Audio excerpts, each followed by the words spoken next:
हैं। बहुत सावधानी से सुनना कथा, आपकी और हमारी जिंदगी की सार्थकता को सिद्ध करने वाली कथा। आज पंजाब की इस पवित्र भूमि पर अगर ये प्रसंग निकला है तो इसको आप अगर सुनेंगे तो आपका जीवन सार्थक होगा। शिव जी को 5 तरह से जल चढ़ाने का तरीका है। जैसे पंचामृत होता है, दूध, दही, शहद, घी, शक्कर, ये सब पंचामृत के अंतर्गत आते हैं, उसी तरह शंकर जी को 5 तरह से जल चढ़ाने का क्रम वर्णित किया गया। अब उसको समझेंगे, बहुत सावधानी से समझिएगा। पहला, जल लेकर आए, सीधे डायरेक्ट शंकर भगवान के शिवलिंग पर चढ़ा दिया। ये प्रथम जल का चढ़ाने का तरीका। दूसरा, जहां से पानी बहकर जाता है, जहां से जल बहकर जा रहा है, उसके ठीक विपरीत जल उत्तर में जा रहा है, आप दक्षिण में खड़े होंगे और दक्षिण में खड़े होकर उत्तर की ओर मुख करेंगे और शिव जी को जल समर्पित करेंगे। ये रोग मुक्ति करने वाला है और हमारे रोग पर हमें विजय प्रदान करने वाला। ये जल चढ़ाने का था। एक, सीधे मंदिर में गए, लोटा भरकर जल उठाया, शिव जी को चढ़ा दिया।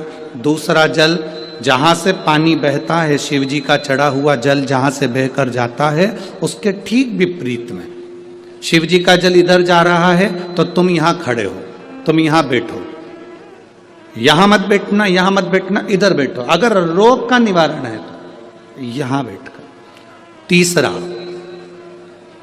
अशोक सुंदरी से जल चढ़ाते चढ़ाते शिवलिंग तक लेकर जाना और शंकर भगवान के शिवलिंग पर पूर्ण जल समर्पित करना। ये तीसरा तरीका। ये कार्य की सिद्धता के लिए। हम जब किसी से आस न लगाकर परमात्मा से विनती करते हैं तो वो विनती करने का तरीका। तीसरा। चौथा, शिव जी पे चढ़ा हुआ जल 5 जगह पर समर्पित करना।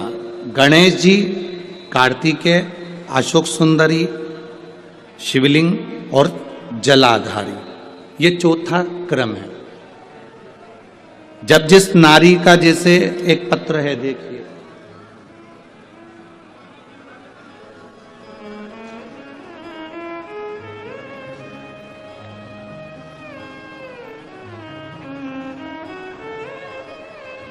मेरा नाम मोनिका है, मेरे पति का नाम संजय सिंह है। मैं दिल्ली स्वरूप नगर की निवासी हूँ। कहीं बैठी हूँ तो हाथ हिला सकती हैं। अगर कहीं बैठी हूँ तो हाथ हिला सकती हैं।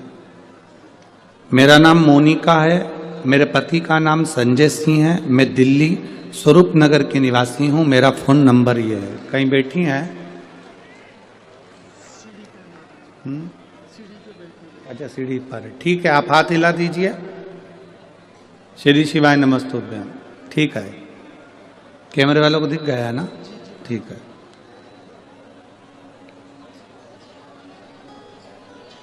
भोले बाबा की कृपा का मैं क्या वर्णन करूं गुरुदेव। आप जो जल चढ़ाने का तरीका वर्णित करते हो, अगर उसको नियम से धारण करने वाला व्यक्ति होता है तो बाबा सुनता जरूर है। गुरुदेव, 2013 में मेरी शादी हुई, मुझे संतान का सुख नहीं हुआ। 10 साल हो गए, औलाद नहीं हुई। दिल्ली का एक हॉस्पिटल जिसको हम दिखा सकते थे, अच्छे से अच्छा डॉक्टर जिससे हम जांच करा सकते थे, उसके अनुसार हमारे को संतान का सुख नहीं था। आयुर्वेदिक डॉक्टर, अंग्रेजी दवाई, होम्योपैथिक सब कराई, IVF भी कराया तो भी संतान का सुख नहीं आया। आखिरी में डॉक्टर ने कह दिया, इधर उधर मत भटको, तुम्हें संतान नहीं होगी। जिसने जहां कहा हम वहां पर भी गए, गोदी भरवाई, झोली भरवाई, पर संतान नहीं आई। गुरुदेव, मेरे बाबा की कृपा किसको कहते हैं? आपने बेलपत्री के वृक्ष के नीचे जल चढ़ाना, उसमें से जल बचाकर शिव जी को समर्पित करना, सफ़ेद आंकड़े की जड़ का प्रयोग करना ये बताया था।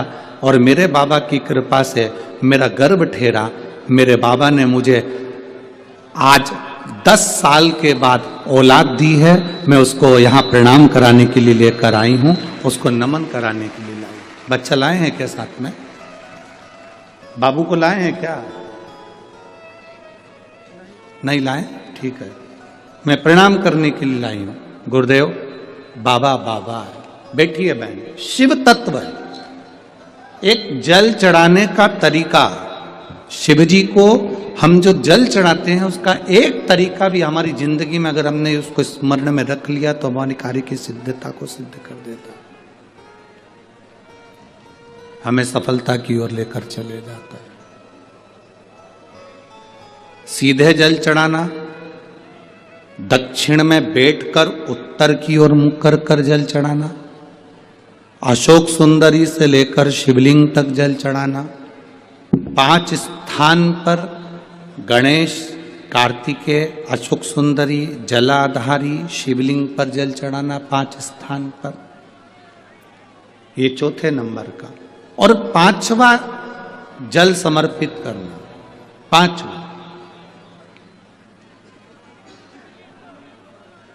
5वें नंबर का जल।